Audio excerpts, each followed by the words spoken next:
प्रिय भाई बहनों, जीवन की परिस्थितियों को देख के कभी ये अंदाज़ा मत लगाना कि हमारे हालात बदलेंगे नहीं बदलेंगी, परिस्थितियाँ बदलेंगी कि नहीं बदलेंगी, क्योंकि खुदावंद के प्यारे लोगों, खुदावंद का पाक कलाम कहता है, यूहन्ना 4 उसकी 14 में लिखा है कि परमेश्वर जीवन जल का सोता है, अगर कोई उसमें पिएगा तो मेरा परमेश्वर कहता वो अनंत काल तक कभी प्यासा ना रहेगा। हालेलुया। परमेश्वर कहता मैं उसे वो दूंगा जो उसने कभी सोचा भी ना होगा। मतलब हमारी सोच से उत्तम पदार्थ हमारा परमेश्वर हमें मुहैया करवाएगा अगर हम प्यासे हैं प्रभु के नाम के। सच में हम चाहते हैं खुदाबंद हमारे जीवन में काम करे, सच में हम चाहते हैं खुदाबंद की हमारे जीवन में महिमा हो, वो बढ़े हमारे जीवन में, तो अपनी सोच को बदल लेना, अपने सोच के तरीके को बदल लेना। प्रिय भाई बहनों, आज आपको कष्ट हो सकता है, मुसीबत हो सकती है, दुख तकलीफ हो सकती है, आप सोच रहे होगे वो इंसान तो मसीह नहीं है, फिर भी वो इतना ब्लेस है, इतना आशीषित जन है। पर मैं परमेश्वर का जन हूँ।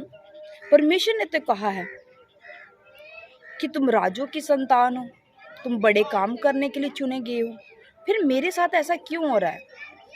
प्रिय भाई बहनों, मसीह लाइफ है ही ऐसी।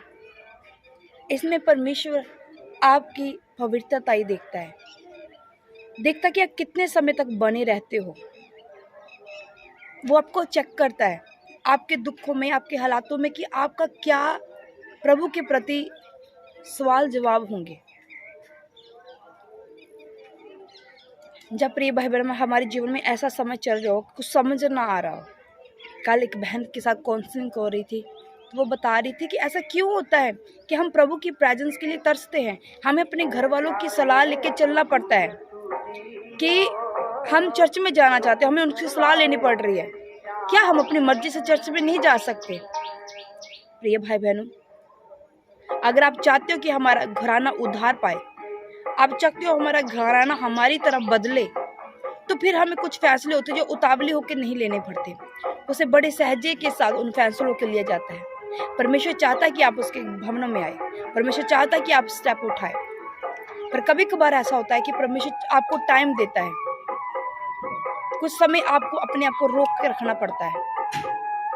आप धीरे जब मसीह में बढ़ते जाते हो, परमेश्वर आपको सिखाता है कि कैसे आपने अपने परिवार को अपने पास लेके आना है। वो सब रास्ते खोल देगा आपके लिए, सब द्वार जो बंद है वो खुल जाएंगे यीशु के नाम से। हालेलुया। वो जीवन जल का सोता, उसने कहा जो कोई मुझसे पिएगा मैं उसे कभी प्यासा नहीं रहने दूंगा, क्योंकि मैं जीवन जल का सोता हूँ। अनंत काल का जीवन है प्रभु के पास, इस धरती का नहीं कि हमने जी लिया बस हमें सब कुछ मिल गया, तो बहुत अनंत काल का स्वर्गीय जीवन है प्रभु के पास। तो स्वर्गीय जीवन लेना है तो थोड़ा बहुत परेशानियां आती है जीवन में, डोंट वैरी प्रिय भाई बहनों, डोंट वैरी, प्रभु में विश्वास रखिए। आगे आपके जीवन में बहुत बड़ी गवाही आने वाली है, बहुत बड़ी। जब मूसा प्रभु के कामों के लिए प्रिय भाई बहनों खड़ा हुआ, प्रभु ने उसे चुना, तो मूसा के लिए आसान था ये सब करना? उसने तो प्रभु को मना कर दिया था कि प्रभु मैं नहीं कर सकता हूँ, क्योंकि वो शरीर के अनुसार सोच रहा था कि मुझे लोग मेरी हंसी उड़ाएंगे, मैं तो उतला हूं, मैं बोल नहीं सकता। वो शरीर के अनुसार चल रहा था, पर अचानक से वो उसने सारे काम करने नहीं शुरू किए, वो धीरे धीरे प्रभु ने से उसका इस्तेमाल किया, हारून को ठहराया उसके लिए। एस्तर बचपन में ही वो रानी नहीं बन गई थी, टाइम रखा था परमेश्वर ने उसके लिए। बचपन में उसने सीखा, धीरे धीरे वो जब बड़ी हुई वो सीखती गई कि कैसे इस संसार के साथ रहा जा सकता है, कैसे संसार के हालातों के साथ लड़ा जा सकता है। अनाथ बच्ची थी वो, अनाथ रहकर भी उसने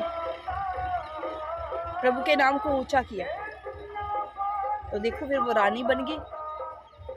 कोई बात नहीं प्रिय भाई बहनों, अगर परेशानी है तो परमेश्वर आपके संग है, डोंट वेरी, परमेश्वर सदा आपके संग रेखा। वो कहता है कि मैं जीवन जल का सोता हूँ, जो कोई मेरे पास आके पिएगा मैं उसकी प्यास को बुझाऊंगा, मैं अनंत काल का जीवन दूंगा। तो प्रभु आपको देगा, यहाँ धरती पर भी देगा और स्वर्ग पर भी देगा। हालेलुया।